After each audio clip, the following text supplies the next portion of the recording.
तर आपण आजच्या व्हिडिओमध्ये काय काय पाहणार आहोत हे मी थोडक्यात सांगते. तर आजच्या व्हिडिओमध्ये मी तुमच्यासोबत शेअर करणार आहे थोडंफार बाळाचं रुटीन आणि त्याच्यानंतर हे जे आहे केळीचं पान किंवा आपण याला नैवेद्याचं पान देखील म्हणू शकतो.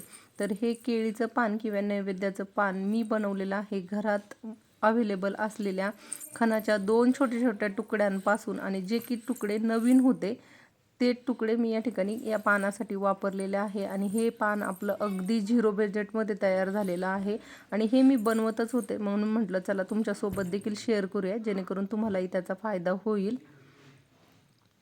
श्री स्वामी समर्थ मैत्रिणींनो, तुमच्या सर्वांचं खूप खूप स्वागत आहे पुन्हा एकदा आपल्या आणखी एका नवीन छोट्याशा व्हिडिओमध्ये.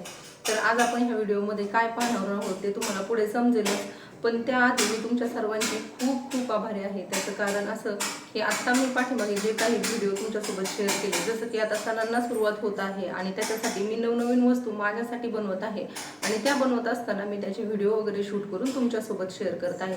आणि तुमच्यासोबत शेअर करत असताना त्यातले खूप छोटे छोटे बारकावे देखील मी तुम्हाला समजून सांगण्याचा प्रयत्न करत आहे आणि त्याला तुम्ही खूप छान प्रतिसाद देत आहात आणि त्या व्हिडिओला भरभरून प्रेम करत आहात. त्याच्यासाठी मी खरंच तुमची पुन्हा एकदा मनापासून आभारी आहे.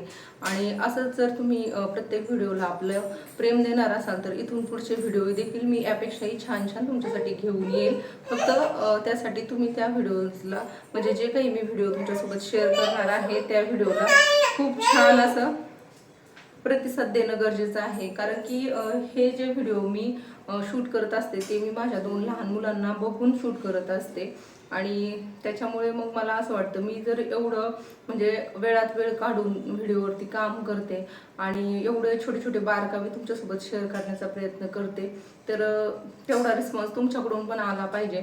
आणि तसा तो तुमच्याकडून येतोय, पण इथून पुढेही असा छान रिस्पॉन्स राहू द्या जेणेकरून मी अजून छान छान व्हिडिओ तुमच्यासोबत शेअर करेल. आणि खरं तर मी हे ज्या वस्तू आहेत त्या इथून मागे पण बनवत होते, पण मी त्याचे कधी व्हिडिओ बनवले नव्हते. कारण हे व्हिडिओ बनवायचं म्हटलं ना तर खूप वेळ जातो, कारण छोट्या छोट्या गोष्टी ज्या आहेत ना त्या व्यवस्थित दाखवायला लागतात. त्याच्यानंतर व्हिडिओ भरपूर मोठे होतात, ते एडिट करायला लागतात, त्याला मुलांना बघून भरपूर वेळ जातो. त्याच्यामुळे मी शक्यतो हे व्हिडिओ तुमच्यासोबत शेअर करत नव्हते. पण मी आता असा विचार केला की चला सणांना सुरुवात झालेली आहे आणि मी जर हे बनवते तर माझ्या प्रत्येक मैत्रिणींनी देखील ह्या वस्तू जर घरीच बनवल्या त्यांना पण फायदा होईल. त्यासाठी मी खरं तर मला जरी त्रास होत असला तरी पण मी तुमच्यासाठी खास ह्या सगळ्या ज्या गोष्टी आहेत त्या व्यवस्थित शूट करून व्यवस्थित तुम्हाला समजावून सांगण्याचा प्रयत्न करत आहे. आणि मला असं वाटतं की माझ्यासोबतच तुमचाही फायदा व्हावा ही माझी एक तळमळ असते. त्याच्यामुळे मी खरं तर हे व्हिडिओ तुमच्यासोबत शेअर करत असते. आणि तसेच आता विहान आणि यशस्वीचे पण व्हिडिओ भरपूर जण बघत असतात, तर त्यांचे पण व्हिडिओ मी आपल्या चॅनलवरती अपलोड करत असते. तर बघू शकता तिचा असा पाठीमागे आवाज वगैरे सुरू असतो, त्याच्यामुळे शक्यतो मला फेस टू फेस बोलता येत नाही, पण तरी मी प्रयत्न करेल 4-5 व्हिडिओमधून किंवा 8 दिवसाच्या व्हिडिओमधून मी स्वतः फेस टू फेस बोलण्याचा प्रयत्न करेल. पण होतं असं की मुलांच्या पाठीमागे गडबड गोंधळ चालू असतो आणि त्या गोंधळामुळे तुम्हाला डिस्टर्ब व्हायला नको, त्याच्यामुळे मी फेस टू फेस बोलण्याचं टाळते. आणि जसं जसं मला पॉसिबल होईल, मुलं झोपलेली वगैरे असतील त्यावेळेस फक्त मी काम करते आणि जे काही काम केलेलं आहे ते आउटपुटच तुमच्यासोबत शेअर करत असते. त्या सध्या बाहेर पाऊस पडतोय आणि कंटिन्यू नाही पण मध्ये आधी रिमझिम पाऊस चालू असतो, त्याच्यामुळे शक्यतो आम्ही बाहेर वगैरे जात नाही. त्याच्यामुळे बाहेरचे ब्लॉग सध्या तुम्हाला बघायला मिळत नाहीये, पण इथून पुढे तुम्हाला ते देखील ब्लॉग बघायला मिळेल. आणि जे कोणी आता आपल्यासोबत नवीन मेंबर्स जॉईन झालेले आहे त्यांचं पुन्हा एकदा खूप खूप आपल्या चॅनलवरती स्वागत आहे. चला तर मी पुढे व्हिडिओला सुरुवात करते, कारण की आता बाळ पण रडत आहे आणि बोलायचं तर भरपूर असतं पण मुलांमुळे कुठेतरी लिंक तुटते आणि व्यवस्थित बोलता येत नाही. तर या ठिकाणी मी यशस्वीचं थोडंसं रुटीन तुमच्यासोबत शेअर करणार आहे मॉर्निंगचं. तर सकाळी सकाळी ज्यावेळेस माझी कामं आवरतात त्यावेळेस मी बाळाला घेऊन खाली मंदिरात जात असते आणि हे डेली आम्ही जात असतो. फक्त त्याचा टायमिंग एक फिक्स नसतो, तिच्या झोपेवरती किंवा तिच्या मूडवरती आणि माझ्या कामावरती डिपेंड असतो. पण सकाळी 11च्या आतमध्ये मी तिला दररोज मंदिरामध्ये घेऊन जातच असते, जेणेकरून त्याचा फायदा असा होतो तिला तिथे खूप तिच्या सारख्या छोट्या छोट्या मैत्रिणी भेटतात. त्याच्यानंतर तिथे मंदिराच्या तिथे आजी वगैरे बसलेल्या असतात, त्या आजी भेटतात, त्या तिच्यासोबत बोलतात, तिचे लाड करतात, त्यांचं प्रेम तिला मिळतं आणि त्यांच्यामध्ये ती छान रमून जाते. त्याच्यानंतर थोडा वेळ तिथे थांबल्यानंतर मग आम्ही जातो गार्डनला. तर गार्डनला गेल्यानंतर पण ती छान खेळते आणि हे सगळं सांगण्यामागचा उद्देश एकच होता, आपण आपलं जे काम असतं किंवा जे आपलं एक करिअरचा भाग असतो, ह्या सगळ्या गोष्टी करणं गरजेचं आहे. म्हणजे पैसा कमवणं पण तितकंच गरजेचं आहे, पण पैशासोबत मुलांना वेळ देणं देखील तितकंच गरजेचं आहे. आणि मी जरी तुमच्यासोबत भरपूर वेगवेगळ्या गोष्टी शेअर करत असले किंवा कितीही ते काम करताना मी तुम्हाला दाखवत असले, तरी ते काम करत असताना मी मुलांकडे दुर्लक्ष करत नाही किंवा त्यांचं खेळणं वगैरे जे आहे, त्यांना जे बाहेर वगैरे मी घेऊन जाते सकाळी संध्याकाळी, ह्या गोष्टी मी स्किप करत नाही. म्हणजे आपण पैसा कमवण्याच्या मागे लागताना कुठंतरी आपल्या मुलांचं पण नुकसान होत नाही ना, ह्या गोष्टीकडे पण लक्ष देणं जास्त गरजेचं असतं. म्हणजे फक्त मी जे व्हिडिओ बनवते त्याच्याबद्दलच नाही सांगत, बाकीची पण जी काही कामं असतात माझी इतर, त्या कामांना पण मी जास्त प्रायोरिटी देत नाही. फर्स्ट प्रायोरिटी मी माझ्या मुलांना देते आणि घरातल्या कामांना देते. म्हणजे हे सगळं नीटनेटकं झाल्यानंतरच मी बाकीच्या गोष्टींमध्ये काम करते. कारण की सध्या माझी ती फर्स्ट प्रायोरिटी आहे आणि त्याच्यानंतर बाकी पैसा कमवणे किंवा माझ्या आवडीनिवडी जपणे ही माझी सेकंड प्रायोरिटी आहे. आणि दुसरी गोष्ट म्हणजे हे सगळं करत असताना आपली स्वतःची हेल्थ जपणं हे देखील आपलं एक महत्त्वाची जबाबदारीच आहे. कारण की हे सगळं करत असताना कधी कधी काय होतं, आपल्याला असं वाटतं जास्त काम केले तर जास्त पैसे मिळतील किंवा हे होईल ते होईल, पण पैशापेक्षाही आपली तब्येत खूप महत्त्वाची आहे. कारण पैसा कधी पण कमवू शकतो, पण एकदा तब्येत जर खराब झाली तर ती परत आपल्याला मिळवता येत नाही. त्याच्यामुळे मला फक्त हा सुरुवातीचा जो व्हिडिओ आहे तो मी याच्यासाठीच तुमच्यासोबत शेअर केला. जरी मी माझ्या आवडीनिवडीचे वस्तू वगैरे बनवते, सध्या सण वगैरे आलेले आहेत किंवा इथून पुढे तुम्हाला भरपूर बघायला मिळतील, पण ते सगळं करत असताना मी माझ्या घरातल्या कामांकडे दुर्लक्ष करत नाही, मुलांकडे दुर्लक्ष करत नाही आणि तिसरी गोष्ट म्हणजे मी माझ्या हेल्थकडे दुर्लक्ष करत नाही. तर या ठिकाणी मी विहानला वगैरे घेऊन आलेले आहे. म्हणजे मला यातून सांगायचं होतं, जीवनात पैसाही खूप महत्त्वाचा आहे, पण पैसा कमवत असताना आपल्याला घर, मुलं आणि स्वतःची तब्येत ह्या सगळ्यांची सांगड घालून पैसा कमवण्याचा मार्ग अवलंबायला पाहिजे. म्हणजे हे सगळं माझं मत झालं, हे मी माझं वैयक्तिक मत तुम्हाला सांगितलं. आता याच्याशी तुम्ही सहमत असालच असं नाही, पण मला वाटलं की दररोज मी तुम्हाला माझ्या मनातल्या गोष्टी सांगते, तर ह्या पण गोष्टी शेअर कराव्या म्हणून मी शेअर केल्या. पटल्या तर घ्या, नाही पटल्या तर इग्नोर करा, सोडून द्या. हे मी जे सांगितलं पैशाच्या बाबतीत, ते फक्त पैशाच्या बाबतीतच लागू होत नाही, तर आपल्या आवडीनिवडींच्या बाबतीत होतं किंवा आपण जिथे राहतो त्या सोसायटीमध्ये जे कार्यक्रम वगैरे असतात त्या कार्यक्रमांच्या बाबतीत लागू होतं. म्हणजे घर, मुलं, तब्येत, त्यासोबत आपल्या आवडीनिवडी आणि जे कार्यक्रम वगैरे असतात, सण असतात, त्याच्यामध्ये देखील आपल्याला सहभाग घेता यायला हवा. ना की फक्त आपण आपल्या पैशाच्या मागे किंवा कामाच्या मागे लागलं पाहिजे. सगळं ॲट अ टाईम ह्या सगळ्या गोष्टींची सांगड घालता आली पाहिजे. फक्त एवढंच मला म्हणायचं होतं. चला तर आता बाकीच्या गोष्टींच्या गप्पा आपण पुढच्या व्हिडिओमध्ये मारूयात. या ठिकाणी आपण आपल्या मेन विषयाला सुरुवात करूयात. तर 2 तुकडे होते छोटे छोटे खणाचे आणि ते नवीन होते ब्लाऊज पीसचे, तर ते तुकडे मी जॉईन करून घेतलेले आहेत. आणि आज आपण जे बनवणार आहोत केळीचं पान किंवा नैवेद्याचं पान, तर त्याच्यासाठी कुठलं साहित्य लागतं ते बघूयात. तर या ठिकाणी बघू शकता आपण घेतलेले आहे नेहमीप्रमाणे कात्री आणि टेप. मी नेहमीप्रमाणे सांगते, पण मी टेपचा वापर शक्यतो करतच नाही. क्वचित एखाद्या ठिकाणी का तिथे काहीतरी मेजरमेंट घेण्याची आवश्यकताच असते, तिथे आपल्याला मनाने मेजरमेंट घेता येत नाही, त्याच ठिकाणी फक्त मी टेपचा वापर करते. तसं टेपचं मेजरमेंट घेऊन सुद्धा मी तुम्हाला ह्या गोष्टी सांगू शकते, पण टेपचा विषय आला की एखादी गोष्ट करायला एखाद्या मैत्रिणीला अवघड वाटतं, त्याच्यामुळे शक्यतो मी टेपचं सांगत नाही. तर साहित्य जे आहे ते तुम्हाला मी स्क्रीनवरती देते, कारण की भरपूर गोष्टी मला सांगायच्या असतात आणि त्याच्यामध्ये व्हिडिओ थोडासा पुढे जातो. मी तुम्हाला समजावं म्हणून स्क्रीनवरती ती नोट लिहून देईल साहित्याची, ते तुम्ही नोट डाऊन करून घ्या. तर या ठिकाणी बघू शकता, हे केळीचं पान किंवा नैवेद्याचं पान बनवण्यासाठी अशा पद्धतीचं ताट घ्यायचं, ते उलटं टाकायचं आणि त्याच्यानुसार 2-2 बोटं मेजरमेंट बाजूला सोडून एक खूण करायची आणि त्या खुणेच्या बाहेर परत 1 किंवा 1.5 बोटाचं खूण करायची, जेणेकरून आपल्याला आतला जो मेन टीप आहे तेवढं केळीचं पान आपलं तयार होईल आणि बाहेरच्या टीप जी आहे ती मार्जिनसाठी राहील. तर ज्यांच्याकडे मी आधी दाखवलं तसं ताट नसेल त्यांनी ह्या पद्धतीचं ताट घेतलं तरी चालेल. आणि हे जे केळीचं पान आहे ते मी मोठ्या साईजचं बनवते, छोट्या साईजचं बनवत नाही आहे. त्याचं कारण की हे मोठ्या साईजच्या ताटावरती सुद्धा चालेल आणि छोट्या साईजच्या ताटावरती पण चालेल. कारण कधी कधी काय होतं, दिवाळी वगैरे आली किंवा अजून कुठले वेगळे सण आले तर आपण काय करतो, म्हणजे शक्यतो दिवाळी जर आली तर आपण सगळ्या प्रकारचे जे फराळ वगैरे असतो ते लक्ष्मी पुढे नैवेद्याला वगैरे ठेवतो. तेव्हा मग आपल्याला छोटं जर केळीचं पान असेल तर ते पुरत नाही, किंवा काही काही जण 56 भोगचा नैवेद्य वगैरे पण करतात. तर त्यासाठी पण हे जे मोठं साईजचं केळीचं पान आहे याच्यावर ते आपण ते ठेवू शकतो. तर या दृष्टीने मी हे केळीचं पान जे आहे ते मोठं केलेलं आहे. तर या ठिकाणी बघू शकता जे अस्तर आहे ते अशा पद्धतीने वरती ठेवलेलं आहे. आणि त्या ज्या 2 खुणा केलेल्या तर त्या खुणांपासून तर दुसऱ्या खुणेपर्यंतच आपल्याला स्टिचिंग करून घ्यायचं आहे, ते मी पुढे तुम्हाला सांगतेच.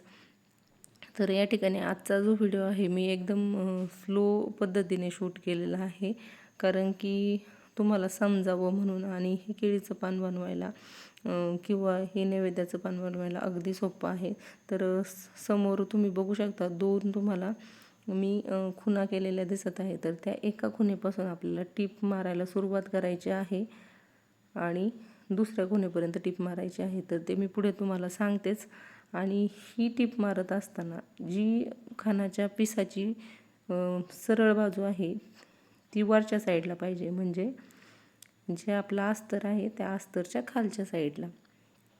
कारण हे सगळं बघून व्यवस्थित टीप मारायची आहे. नाहीतर काय होतं, कधी कधी आपण जी ब्लाऊज पीसची पोझिशन असते ती उलटी ठेवतो, टीप वगैरे मारतो आणि ज्यावेळेस पान उलटं करतो त्यावेळेस आपल्या लक्षात येतं अरे उलटी साईडच वरतून आली आणि सरळ बाजू आतून गेली. त्याच्यामुळे सगळ्यात आधी काम करताना घाई न करता ब्लाऊज पीसची साईड सरळ उलटी कुठली आहे ते बघायचं आणि त्याच्यानंतर स्टिचिंग करायला घ्यायचं, जेणेकरून मग आपला डबलचा वेळ चुका सुधारण्यात जात नाही. आधीच चुका होणार नाही याची काळजी घ्यायची, हे मी प्रत्येक व्हिडिओमध्ये सांगत असते.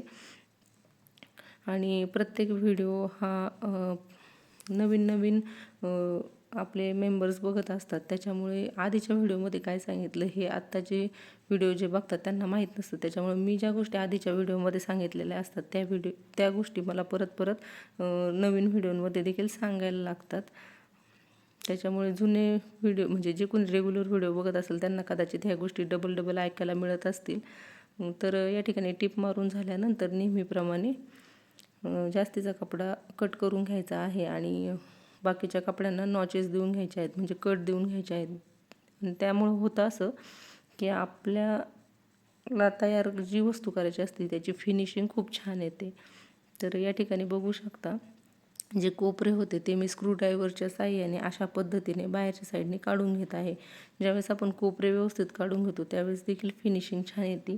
आणि हे सगळं मी तुम्हाला एकदम हळू दाखवत आहे, जेणेकरून तुमच्या लक्षात यावं. ज्यांना स्टिचिंगबद्दल आवड जरी नसली तरी त्यांना असं वाटलं पाहिजे की हां, मी हे केळीचं पान किंवा हे नैवेद्याचं पान बनवू शकते, हे अगदी इझी आहे.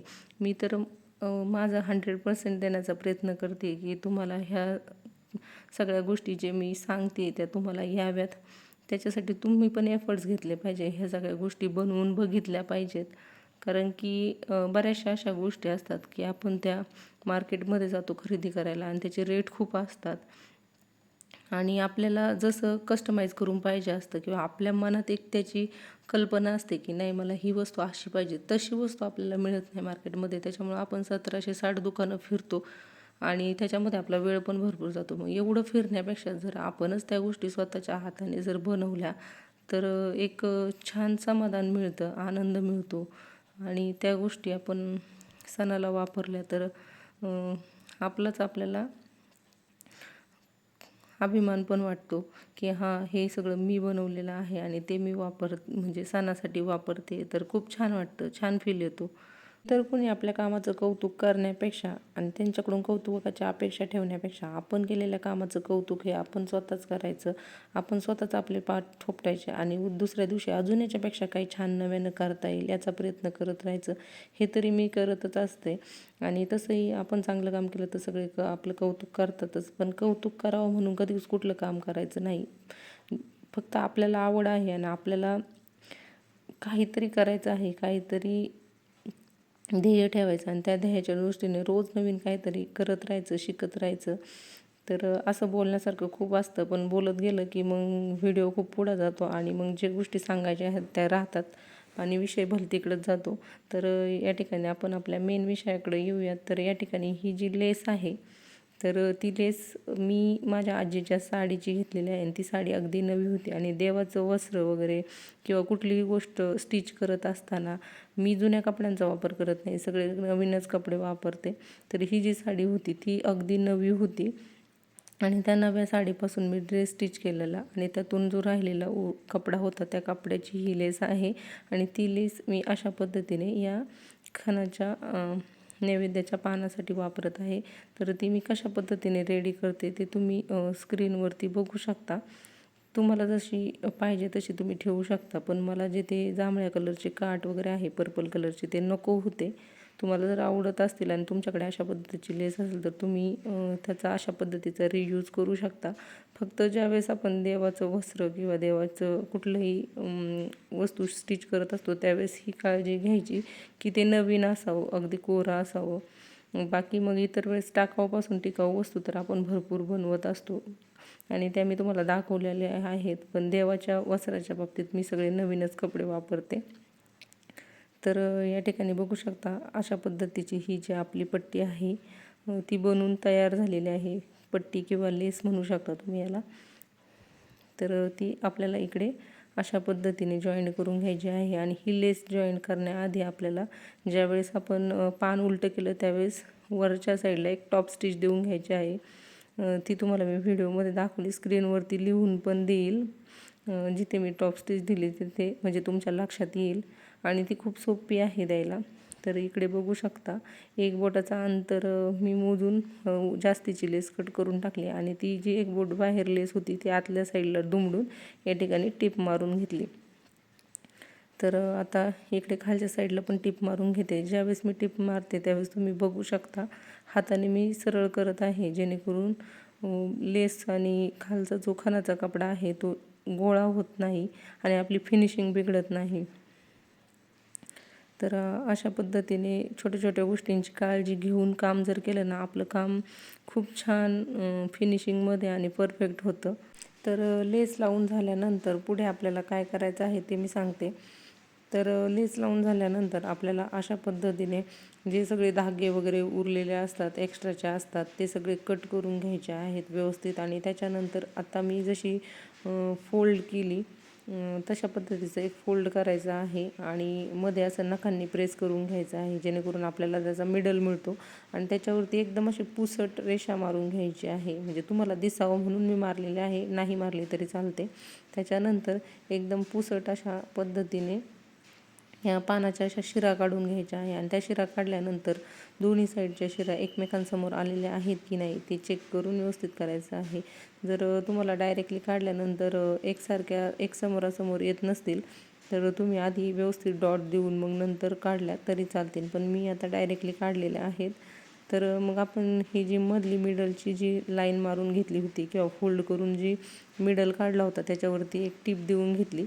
तर ह्या ज्या टिपा आहे तुम्ही व्हाईट कलरच्या दोऱ्याने देखील देऊ शकता, त्या अजून उठून दिसतील. पण मी दोरा वगैरे काही चेंज केला नाही कारण की तुम्हाला तर माहीतच आहे मी माझ्या 2 लहान मुलांना बघून ह्या सगळ्या गोष्टी करत असते. त्याच्यामुळे कसं ह्या सगळ्या गोष्टी पटकन होतील याचाच मी विचार करत असते. पण काही ॲडव्हान्स याच्यामध्ये करता येईल ह्या सगळ्या गोष्टी मी मात्र तुम्हाला सांगत असते जेणेकरून तुमच्या बनवलेल्या वस्तूमध्ये अजून छान परफेक्टपणा यावा यासाठी. मी बनवलेल्या वस्तूपेक्षा ही तुमची वस्तू माझ्यापेक्षाही उठून दिसावी यासाठी ह्या छोट्या छोट्या गोष्टी मी तुम्हाला सांगत असते, भले मी त्या माझ्या वस्तूमध्ये केलेल्या नसतील तरी. तर या ठिकाणी बघू शकता ह्या ज्या पानाच्या टिपा आहेत त्या मी मारून घेत आहे. आणि तुम्हाला तर माहीतच आहे मशीन माझी मध्ये मध्ये बंद पडते, मध्ये मध्ये चालू होते. त्याच्यामुळं तो एक प्रॉब्लेम फेस करत करत मी ह्या सगळ्या गोष्टी स्टिच करत असते आणि तुमच्यासोबत शेअर करत असते. आणि आलेल्या संकटावरती, आलेल्या परिस्थितीवरती मात करत पुढं जाणं, यालाच तर खरं जीवन म्हणत असतात. त्याच्यामुळे कुठली काही संकट आली किंवा कशी परिस्थिती आली तरी कधी खचून जायचं नाही. म्हणजे मी फक्त या स्टिचिंगच्या बाबतीत सांगत नाही आहे, पण कुठलीही गोष्ट असू द्या आपल्या लाईफमधली, किती संकट असू द्या, प्रत्येक गोष्टीला हसतच तोंड द्यायचं. म्हणजे त्यातून आपण छान बाहेर पडतो. पण जर आपण टेन्शन घेतलं आणि स्वतःला त्रास करून घेतला तर मग आपल्याला मात्र त्यातून बाहेर पडता येत नाही. त्याच्यामुळे संकटात आणि वाईट परिस्थितीत पण नेहमी खंबीर उभं राहायचं आणि आलेल्या संकटांमधून देखील मार्ग काढून मस्त पुढे चालत राहायचं. आपल्या गप्पा मारता मारता पानांच्या ज्या शिरा होत्या त्याला टिपा मारून झालेल्या आहेत. आणि याच्यानंतर पुढची जी प्रोसेस आहे ती आहे या ठिकाणी पेंटिंगची, किंवा याला प्रिंटिंग म्हणू शकता, पेंटिंग म्हणू शकता. प्रिंटिंग तर नाही म्हणता येणार, पण फॅब्रिक पेंटिंग म्हणू शकता याला तुम्ही.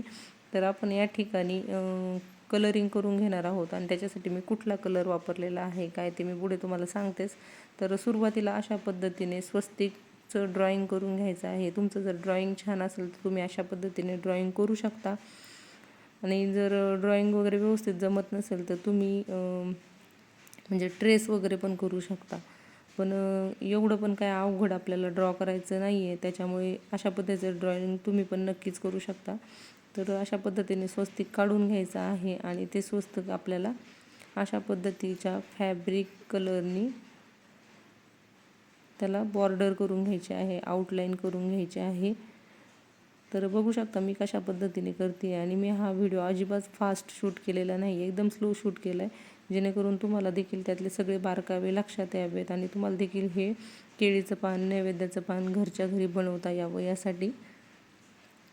तर बघू शकता मी अशा पद्धतीने याला पेंट करून घेत आहे आणि तुम्ही याच्यापेक्षाही छान करू शकता. मी हे सगळं करत असताना माझं जे छोटं बाळ आहे 1 वर्षाचं ते बाजूला होतं आणि ती मध्ये मध्ये थोडंफार हे ओढ ते ओढ करत होती. त्याच्यामुळे मी थोडंसं फास्ट बनवत होते आणि ह्या पानाकडे कमी आणि माझं जास्त लक्ष तिच्याकडे होतं.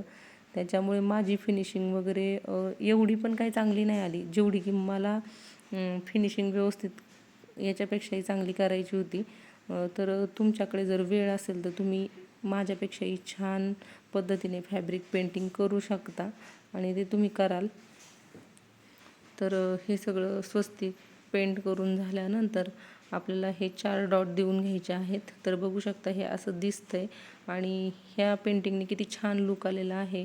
मी जसं नेहमी म्हणते की ज्यावेळेस आपण एक्झामला पेपरला जातो त्यावेळेस फक्त पेपरमध्ये ॲन्सर चांगले लिहिणं महत्त्वाचं नसतं, तर तो पेपर ॲट्रॅक्टिव्ह कसा लिहिता येईल, म्हणजे बरोबर उत्तरांसोबत तो पेपर अजून ॲट्रॅक्टिव्ह कसा होईल याच्याकडे आपण जास्त भर दिला पाहिजे. म्हणजे आपला वेगळेपणा दिसून येतो आणि आपला पेपर इतरांपेक्षा छान दिसतो. त्याच्यामुळे आपल्याला नेहमी परीक्षेमध्ये टॉपचा नंबर मिळतो. तसंच ह्या वस्तूबाबतीत पण आहे.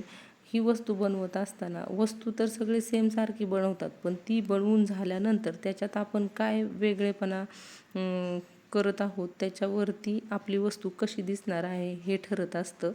तर ही वस्तू तुम्ही बनवली, पण ती बनवल्यानंतर त्याला जर अजून ॲट्रॅक्टिव्हपणा आणण्यासाठी अशा पद्धतीचं काहीतरी नवीन त्यात काहीतरी आपण आपल्या कलागुणांमधून ओतलं तर ते अजून छान सुरेख सुंदर दिसतं आणि ॲट्रॅक्टिव्ह दिसतं. तर तुम्हाला जसं डिझाईन वाटेल तसं तुम्ही बॉर्डरला करू शकता. मी अशा पद्धतीने करत आहे आणि जसं की तुम्हाला म्हटलं हे जे मी करत होते त्यावेळेस बाळ बाजूला होतं, त्याच्यामुळे थोडंसं मला असं कॉन्सन्ट्रेटनी करता येत नव्हतं. पण तुम्ही ज्यावेळेस कराल त्यावेळेस छान कॉन्सन्ट्रेटनी व्यवस्थित करा, म्हणजे तुमचं माझ्यापेक्षाही छान ॲट्रॅक्टिव्ह या ठिकाणी कलरिंग करून होईल. पूर्ण कलरिंग मी करून घेते आणि कलरिंग करून झाल्यानंतर पुढे याला परत काय करायचं आहे, कसं करायचं आहे मी ते तुम्हाला सांगतेच. पण कलरिंग करता करता काही थोड्याशा गप्पा मारूयात. तर मला या ठिकाणी हे सांगायचं होतं की हे जे मी व्हिडिओ वगैरे बनवते ते लहान मुलांना घेऊन बनवणं अजिबात पॉसिबल नाही आहे. तरी देखील मला आवड आहे म्हणून मी हे व्हिडिओ बनवत आहे. आणि हे व्हिडिओ बनवत असताना मी मुलांकडे, घराकडे आणि घरातल्या कामाकडे दुर्लक्ष करत नाही. पण हे बनवत असताना म्हणजे हे जे व्हिडिओ आहेत ते तयार करत असताना, मुलांना सांभाळत असताना मध्ये मध्ये खूप ऑब्स्टॅकल येतात. मध्ये मध्ये एक व्हिडिओ बनवताना जवळजवळ लहान मुलं असल्यामुळे 10 ते 15 वेळा उठायला लागतं. त्याच्यामुळे व्हिडिओमध्ये एखादी गोष्टीवरती बोलत असताना मी काय बोलत होते आणि मध्येच ती लिंक पण तुटते. आणि ती लिंक तुटल्यानंतर परत ज्यावेळेस मुलांचं करून मी व्हिडिओ बनवायला येते त्यावेळेस मग मला आधीचा व्हिडिओ परत ऐकायला लागतो. मी काय बोलले होते त्याच्यानंतर मला परत आता काय बोलायचं आहे इथपर्यंत म्हणजे विचार करायला लागतो. आणि त्याच्यानंतर एक व्हिडिओ शूट होतो माझा. त्याच्यामुळं हे सगळं करत असताना म्हणजे मुलांना सांभाळून व्हिडिओ वगैरे शूट करत असताना किंवा मी जे माझे पॉझिटिव्ह थॉट्स आहेत किंवा सकारात्मक विचार आहेत ते तुमच्यासोबत मांडत असताना नकळत चुकून जर माझ्याकडून कुणाचं मन दुखावलं जात असेल तर त्याबद्दल मी दिलगिरी व्यक्त करते. कारण मी व्हिडिओ शूट केल्यानंतर 1-2 वेळा व्हिडिओ परत ऐकते. पण कुठंतरी असं होतं मला मनातल्या गोष्टी शेअर करत असताना मुलांकडं मध्येच बघायला लागत असताना लिंक तुटते आणि ज्या टॉपिकवरती असं व्यवस्थित मला तुम्हाला सांगायचं असतं ते मला व्यवस्थित असं सांगता येत नाही. त्याच्यामुळे मग मला असं वाटतं की व्हिडिओमध्ये मी जो 100% देण्याचा प्रयत्न करते तो मला देता येत नाही. आणि मी इथून पुढच्या व्हिडिओमध्ये प्रयत्न करेल त्या सगळ्या चुका सुधारण्याचा. चुका नाही म्हणता येणार, पण मुलांना बघून ज्यावेळेस व्हिडिओ बनवते त्यावेळेस माझी कुठंतरी लिंक तुटते. म्हणजे एखाद्या टॉपिकवरती मी ज्यावेळेस बोलायला लागते त्यावेळेस मध्येच मुलांचं ज्यावेळेस मी करायला जाते त्यावेळेस ती लिंक तुटते. त्याच्यामुळे मला असं व्यवस्थित तुम्हाला एक्सप्लेन करून सांगता येत नाही ज्या गोष्टीवरती मी बोलत असते ती. आणि प्रत्येक शब्दाला नाही पण प्रत्येक वाक्याला एक पॉझिटिव्ह आणि निगेटिव्ह बाजू असते आणि ती समोरच्याच्या दृष्टीवरती अवलंबून असते. आता आपण काय बोललो आहे किंवा कुठली गोष्ट कुठल्या हेतूने बोललो आहे हे आपल्याला माहीत असतं. आपण प्रत्येक वेळेस सकारात्मक दृष्टीनेच बोलत असतो. पण जर समोरच्याची दृष्टी जर चांगली असेल तर ते त्याला चांगलं दिसतं. पण समोरच्याची दृष्टी जर निगेटिव्ह असेल तर चांगली गोष्ट देखील त्याला निगेटिव्ह दिसते. म्हणजे मला आत्ता आठवलं, म्हणजे माणसाची जशी दृष्टी असते तशी त्याला सृष्टी दिसते. तर हे सांगण्याचं कारण की मी माझ्या व्हिडिओमधून जे पॉझिटिव्ह थॉट्स किंवा जे सकारात्मक मी अनुभव शेअर करत असते किंवा ज्या गोष्टी मी तुम्हाला सांगण्याचा प्रयत्न करत असते त्या एकदम पॉझिटिव्ह वेनी आणि एकदम तळमळीने सांगत असते. आणि त्याच्या पाठीमागचा उद्देश हा माझा पॉझिटिव्हच असतो. म्हणजे सकारात्मक दृष्टिकोन समोरच्याच्या मनात निर्माण व्हावा ह्याच हेतूनं मी व्हिडिओमध्ये प्रत्येक गोष्ट तळमळीने सांगत असते. पण जसं मी म्हटलं एखाद्याची जशी दृष्टी तशी त्याला सृष्टी दिसते. तसं आता मी तर सांगताना सकारात्मक दृष्टीने सगळ्या गोष्टी तुमच्यासोबत शेअर करत असते. पण ज्यावेळेस समोरचा व्यक्ती तो व्हिडिओ बघतो किंवा एखादी गोष्ट ऐकतो त्यावेळेस त्याची दृष्टी कशी आहे त्याला त्यावेळी ते सेंटेन्स किंवा ते वाक्य ऐकायला येणार आहे किंवा मी ज्या गोष्टी दाखवते त्या दिसणार आहेत. त्याच्यामुळे मला फक्त एवढंच सांगायचं आहे याच्यातून की मी जे व्हिडिओ तुमच्यासोबत शेअर करते ते तुम्ही एक सकारात्मक दृष्टिकोन समोर ठेवून किंवा मी काहीतरी चांगल्या गोष्टी तुम्हाला माझ्याकडे ज्या आहेत त्या देण्याचा प्रयत्न करत आहे. आणि मला ज्या ज्या गोष्टी येतात किंवा डेली लाईफमध्ये जे जे नवीन नवीन मला अनुभव येतात त्या अनुभवांमधून मी काय नवीन शिकते हे सगळं तुम्हाला सांगण्यासाठी देखील व्हिडिओ बनवण्यासाठी देखील वेळ लागतो. आणि तो वेळ देखील तसं बघितलं तर मुलांना बघून मिळत नाही तरी देखील मी करण्याचा प्रयत्न करते. कारण मला हे सगळं करत असताना एकच वाक्य आठवतं. आपले जे जुने लोक होते ते नेहमी म्हणायचे काम केल्याने कुणी मरत नाही. आणि खरंच तसं आहे, काम केल्याने खरंच कुणी मरत नाही.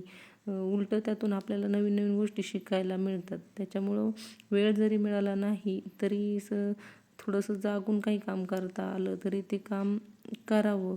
कारण की ते जे म्हणतात ना ते खरंच आहे, काम केल्याने कुणी मरत नाही. उलटं आपल्याला त्याच्यातून एक नवीन नवीन अनुभव येतात, नवीन नवीन गोष्टी शिकायला मिळतात.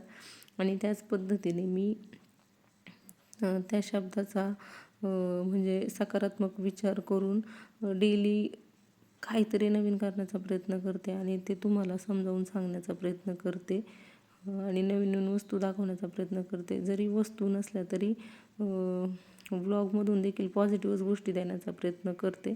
तर या ठिकाणी बोलता बोलता आपलं अशा पद्धतीचं केळीचं पान किंवा नैवेद्याचं ताट बनवून झालेलं आहे.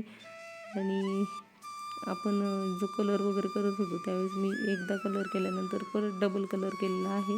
कारण की कपड्यावरती ज्यावेळेस आपण एकदा कलर करतो त्यावेळेस कपडा तो कलर थोडासा शोषून घेतो, त्याच्यामुळे तो फेंट वाटतो. त्याच्यामुळे दुसऱ्यांदा परत एकदा त्याच्यावरती कलरिंग करायचं आहे. आणि तुम्ही ज्यावेळेस कलर कराल त्यावेळेस माझ्यापेक्षाही छान कलरिंग कराल. कारण मी जे हे कलरिंग केलेलं आहे ते मी माझ्या दोन्ही मुलांना बघून कलरिंग केलेलं आहे.